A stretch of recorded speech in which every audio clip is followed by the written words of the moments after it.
नमस्कार दोस्तों, हरे कृष्णा, राधे राधे। कैसे हो आप सब लोग? आशा करती हूँ सब लोग बहुत अच्छे हैं। मैं भी बहुत अच्छी हूँ। आज के वीडियो में हम देखेंगे अहोई अष्टमी पूजा के लिए कौन से सामग्री हमें ज़रूर चाहिए होता है। तो चलिए वीडियो शुरू करते हैं।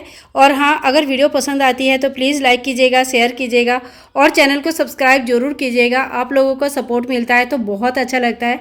और भी अच्छे अच्छे इस तरह का वीडियोस देखने के लिए चैनल के साथ जुड़े रहिए। तो चलिए अब देख लेते हैं पूजा सामग्री। आइए अब हम देख लेते हैं पूजा सामग्री में हमें क्या क्या सामान चाहिए होगा। तो सबसे पहले आप कोई चौकी या पाटा ले ले, या अपने जो ज़मीन पे भी चौक पूर के वहाँ पे भी पूजन कर सकते हैं। अगर आप चौक नहीं पूरना चाहते तो इस तरह से कोई चौकी ले लीजिएगा। चौकी के ऊपर बिछाने के लिए लाल आसन ले लीजिए। जब भी कोई देवी का पूजा होता है तो लाल आसन बिछाया जाता है, लाल रंग का ज़्यादा से ज़्यादा प्रयोग किया जाता है। इसके बाद देखिए अहोई अष्टमी का इस तरह का कैलेंडर मिलता है, फ़ोटो मिलती है, तो आपको जो भी अवेलेबल हो जाए आप ले सकते हैं। और यहाँ पे देखिए गणेश जी और लक्ष्मी जी और सभी देवी देवता बना हुआ रहता है, तो आपको गणेश जी के अलग से स्थापना करने की ज़रूरत नहीं है, आप इस फोटो में ही पूजन कर सकते हैं। साथ साथ में देखिए अहोई अष्टमी की व्रत कथा भी नीचे दिया हुआ रहता है, तो आप यहाँ से भी व्रत कथा पढ़ सकते हैं। तो आपको इस तरह का एक अहोई अष्टमी का अहोई माता का एक फ़ोटो या मूर्ति चाहिए होगा। और अगर आपके फ़ोटो में व्रत कथा नहीं दिया हुआ है तो देखिए करवा चौथ अहोई अष्टमी का इस तरह का एक पतली सी बुक आता है, जो व्रत कथा वगैरह सब कुछ इसमें दिया हुआ रहता है, दीपावली की पूजन विधि सब कुछ रहता है। तो आप इस तरह का कोई एक बुक भी ले सकते हैं जिसमें से आप कथा पढ़ सकते हैं। अहोई अष्टमी की कथा पढ़ना आवश्यक होता है, बहुत ज़रूरी होती है, तो हमें इस बुक को या कथा को ज़रूर पढ़ना चाहिए। इसके बाद देखिए हमें और क्या क्या सामान चाहिए। इसके बाद देखिए हमें ऐसा 2 घड़ चाहिए होता है। आप नया घड़ा ला सकते हैं। इसमें एक में पानी भरा जाता है और एक में अनाज भरा जाता है। तो एक में आप गेहूं वगैरह भर सकते हैं या कोई भी अनाज से भर सकते हैं। और ऊपर से ऐसे ढक्कन आपको जरूर लेनी है। गले में आपको इस तरह से कलावा बांधनी है। ये सारी चीज़ें आपको पूजा विधि में मिल जाएगा। और इसी तरह का हमें 2 घड़ लेनी होती है। तो देखो 2 घड़ का ही स्थापना होता है इस पूजा में। आपके पास अगर मिट्टी की नहीं अवेलेबल है तो आपके पास अगर पीतल का है तो आप उससे भी पूजन कर सकते हैं, लेकिन इस पूजा में मिट्टी का ही 2 नया घड़ा का विशेष महत्व है। अगर संभव है तो 2 इसी तरह का घड़ा लेने की कोशिश कीजिएगा, जिसमें एक कोई कोई दोनों में पानी भरते हैं और कोई कोई एक में पानी और एक में अनाज भरते हैं। इसके बाद आप एक लाल चुनरी कुछ माता के लिए ज़रूर ले लीजिएगा। और कोई कोई वस्त्र भी लेता है, अगर आप वस्त्र ले सकते हैं तो ठीक है, अगर नहीं ले सकते तो कोई बात नहीं, आप चुनरी जरूर ले लीजिए। फिर थोड़ी सी आपको कोई भी नया अनाज लेके आना है। और देखिए जो अनाज घर में खाने पीने के लिए यूज़ होता है वो अनाज हमें व्यवहार नहीं करना चाहिए। अगर कोई ऐसा अनाज आपके घर में है जो अभी तक आपने यूज़ नहीं किया है, पैकिंग है, तो वो अनाज आप यूज़ कर सकते हैं। ठीक है, तो यहाँ पे मैंने गेहूँ ले लिया। और घड़ा भरने के लिए आपको गेहूँ चाहिए। माता रानी के सामने गेहूँ का एक ढेर लगाया जाता है और गेहूँ का आसन दिया जाता है। तो जो भी आपने अनाज लेंगे, गेहूँ लेंगे, चाहे चावल बाजरा मोट जो भी आपको लेना है वो थोड़ी सी ज़्यादा परिमाण में ले लीजिएगा। इसके बाद देखिए गणेश जी को चढ़ाने के लिए हमें चाहिए जेनोई। तो आपको पीला जेनोई अगर मिल जाता है तो आप पीला जेनोई ले लीजिए, और अगर नहीं मिलता है तो ऐसा सफ़ेद जेनोई ले सकते हैं। और सफ़ेद जेनोई के ऊपर आप थोड़ी सी हल्दी चढ़ाकर फिर गणेश जी को चढ़ा सकते हैं। इसके बाद देखिए हमें वस्त्र स्वरूप कलावा समर्पित करना होता है, और कंठ में भी हमें कलावा बांधनी होती है, तो इसलिए आप कोई कलावा ले लीजिएगा। इस पूजन में हल्दी की विशेष महत्व है, तो आप हल्दी ले लीजिए। और इस पूजन के साथ साथ हल्दी के साथ साथ आप कुमकुम का भी टीका करते हैं, तो आप थोड़ी सी पानी में कुमकुम घोल के भी ले लीजिए। और फोटो में देखिए भगवान शिव जी भी बने हुए रहते हैं, तो भगवान शिव जी को हल्दी कुमकुम नहीं चढ़ता है, इसीलिए आप थोड़ी सी चंदन घोल के भी ले लीजिए भगवान शिव जी को चढ़ाने के लिए। इसके बाद देखिए हम कहीं कहीं दिया प्रज्वलित किया जाता है और कहीं कहीं दिया प्रज्वलित नहीं किया जाता है। अगर आपके यहाँ पे दिया प्रज्वलित किया जाता है तो आप दीपक ले लीजिए। आप मिट्टी का भी ले सकते हैं या पीतल का भी ले सकते हैं। फिर अगर आपके पास फूल है तो आप थोड़ी बहुत फूल ले लीजिए। फूल इसमें पूजा में कोई कंपलसरी नहीं होता है, अगर आपके पास फूल है तो आप ले लीजिए, नहीं है तो कोई बात नहीं। साथ में ही हमें थोड़ी सी दक्षिणा ले लेनी है। तो जो भी दक्षिणा अवेलेबल है, आप जितना भी दक्षिणा देना चाहते हैं उस हिसाब से आप थोड़ी सी दक्षिणा रख लीजिएगा। इस पूजन में देखिए यहाँ पे इस तरह का माला होता है, जो अहोई अष्टमी का माला होता है। साहू माता का या अहोई माता का माला मिलती है, और इस तरह का जो माला अगर आपके पास है तो आप उनको ज़रूर ले लीजिएगा। उनकी पूजन इस पूजा में ज़रूर किया जाता है। तो यहाँ पे मैंने माला ले लिया है। अगर आपके पास माला नहीं है तो कोई बात नहीं, बिना माला के भी आप इस पूजन को कर सकते हैं। इसके बाद देखिए आप एक थाली में या कटोरे में थोड़ा सा दाना आपको लेना है। जो भी आप अनाज लेंगे, चाहे गेहूँ लेते हैं या चावल लेते हैं, तो वो आपको लेनी है। माता के सामने इसकी ढेरी लगाया जाता है। पूजा विधि में सारी चीज़ें डिटेल्स में बताया गया है, तो आप पूजा विधि ज़रूर देख लीजिएगा। तो इस तरह से आपको थोड़ी सी गेहूँ लेनी है।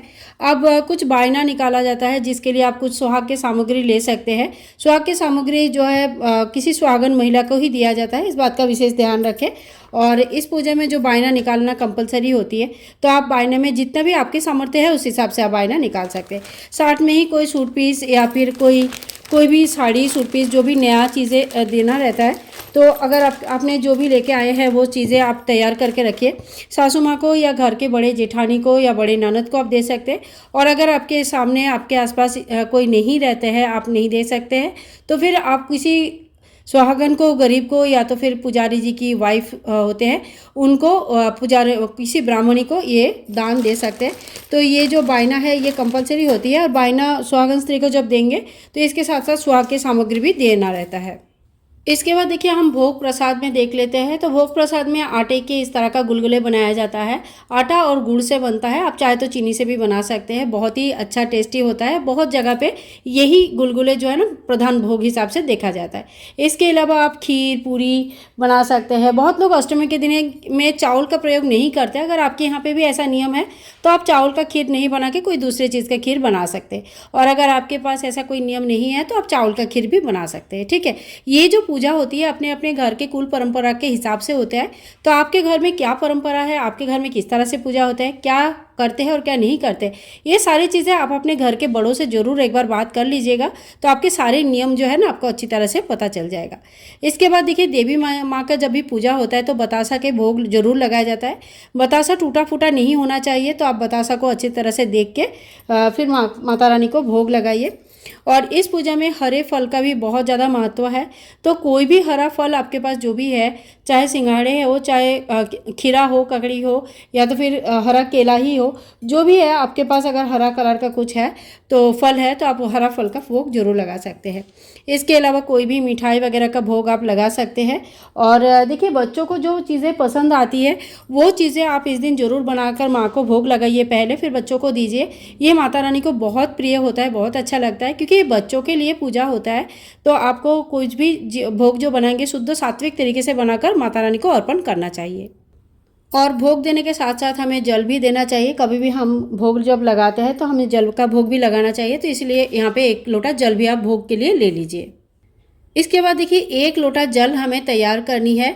और कहीं कहीं पे जो है पूजा आधा दिन के लिए रखा जाता है। तो आपके यहाँ पे अगर आधा दिन के लिए पूजा रखा जाता है तो आप सुबेरे पूजा कर लीजिएगा। उसके बाद ये जो जल का लोटा हम तैयार करते हैं ये सूर्य भगवान को अर्घ दे देते हैं। और आधा दिन की पूजा के बाद वो खाना खा लेते हैं या पानी पी लेते हैं या चाय पानी पीते हैं। सबके घर के अलग अलग परंपरा होता है। आप लोग देख लीजिएगा आपके घर में क्या नियम है। और अगर आपका पूरा व्रत रहता है, यानी कि सुबह आप पूजा करते हैं, कथा सुनते हैं, आरती वगैरह करते हैं, माता को भोग चढ़ाते हैं, और उसके बाद शाम को, रात को जब भी तारा निकलते हैं तो तारा को अर्घ देने के बाद वो भोजन ग्रहण करते हैं, बच्चों के हाथ से पानी पीते हैं और थोड़ा मीठा खाते हैं और अपना व्रत खोलते हैं। ठीक है, 2 प्रकार से इस व्रत को किया जाता है।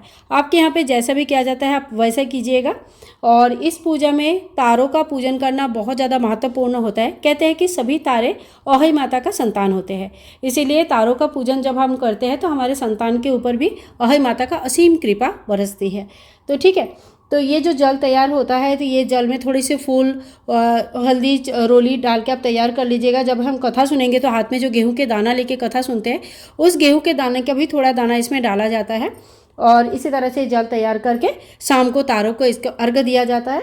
और अर्घ देने के बाद हमें जो है ना अपना व्रत खोलना रहता है।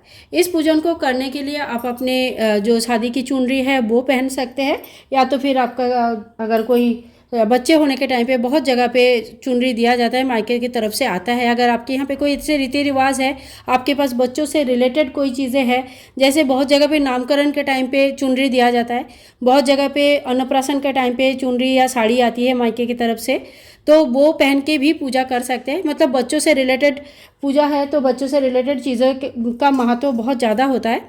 तो उस हिसाब से भी आप पूजन कर सकते हैं।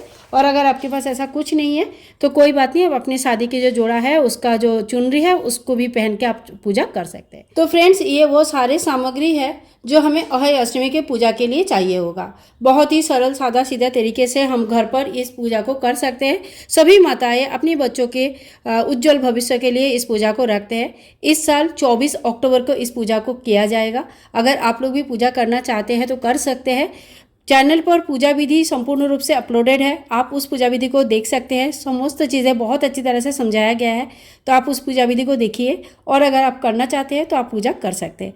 आई होप आप लोगों के अहय अष्टमी बहुत ही अच्छी तरह से मनाए, आप लोग बहुत ही अच्छी तरह से रहे। अहय माता का कृपा आप सभी के ऊपर रहे। मिलूंगी नेक्स्ट वीडियो में, तब तक के लिए सभी भाई बंधु को हरे कृष्णा, राधे राधे, जय अहय माता की।